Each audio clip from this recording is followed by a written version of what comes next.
చూస్తున్నాం. షకీల్ కుమారుడు రాహిల్ యాక్సిడెంట్ కేసుతో కొత్త కోణం బయటపడింది.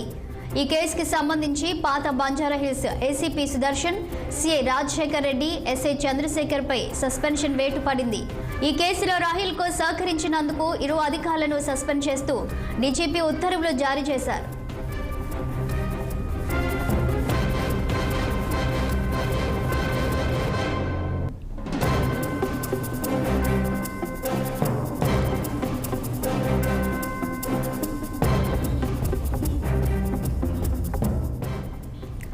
షకీల్ కుమారుడు రాహిల్ యాక్సిడెంట్ కేసుతో కొత్త కోణం బయటపడింది. ఈ కేసుకు సంబంధించి పాత Banjara Hills ACP Sudarshan, CI Rajasekhar Reddy, SI Chandrasekhar పై సస్పెన్షన్ వేటు పడింది.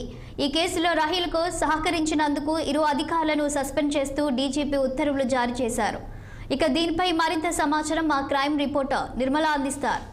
నిర్మల, చెప్పండి. ఇక షకీల్ కుమార్ ఇప్పటికే యాక్సిడెంట్ కేసులో అరెస్ట్ అయ్యారు రాహిల్. అయితే ఈ కేసుకు సంబంధించి తాజా అప్డేట్స్ ఏంటి? అవును చాలని, ఇప్పుడు రాహిల్ మాత్రం అరెస్ట్ అయిన విషయం అందరికి తెలిసిందే. అది కూడా ఇప్పుడు December 24 కూడా తను యాక్సిడెంట్ చేసి తప్పించుకున్నారు. అయినా కానీ మన పంజాగుట్ట పోలీసులు, హైదరాబాద్ పంజాగుట్ట పోలీసులు అయితే గట్టిగా చర్యలు తీసుకొని గాలింపు చర్యలు చేపట్టి కూడా శంషాబాద్ ఎయిర్పోర్ట్ లో షకీల్ ని అరెస్ట్ చేయడం కూడా, రాహిల్ ని అరెస్ట్ చేయడం కూడా జరిగింది. అదేవిధంగా ఇప్పుడు అరెస్ట్ చేసి రిమాండ్ కి తరలించిన తర్వాత కస్టడీలో వెలువడిన వివరాల ప్రకారము ఇప్పుడు బిగ్ ఫిష్ కూడా చోటు చేసుకుందని కూడా చెప్పచ్చు. ఎందుకంటే అప్పుడు తను తప్పించుకొని కూడా ఉన్నప్పుడు తన ప్లేస్ లో కూడా ఒక అన్నోన్ పర్సన్ ని కూడా అరెస్ట్ చేయడం జరిగింది. అతను వాస్తవం కాదని నమ్మిన పోలీసులు గట్టి చర్యలు చేపట్టి షకీల్ రాహిల్ మాత్రము అరెస్ట్ చేయడం జరిగిందని కూడా అతనికి తెలిసిన విషయమే.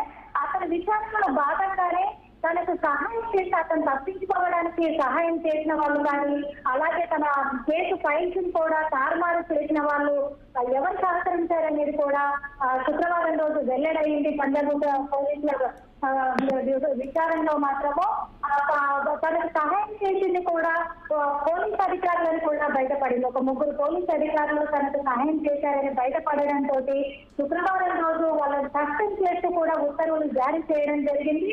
ఆ పోలీసులు ఎవరన్నది కూడా బయటికి వెల్లడించడం కూడా జరిగింది. బంజారాహిల్స్ ఏసీపీ సుదర్శన్, అలాగే జూబ్లీహిల్స్ ఇన్స్పెక్టర్ గా పనిచేస్తున్న రాజశేఖర్ రెడ్డి, సబ్ ఇన్స్పెక్టర్ చంద్రశేఖర్లను ఈ 3 కూడా రాహిల్ కి సహాయం చేసినట్టుగా కూడా రాహిల్ ఒప్పుకోవడం జరిగింది. అందుకనే వాళ్ళని సస్పెండ్ చేయడం కూడా జరిగింది. సస్పెండ్ చేసి ఉత్తర్వులు జారీ చేయడం కూడా జరిగింది. కానీ ఓకే, థ్యాంక్ యూ నిర్మల.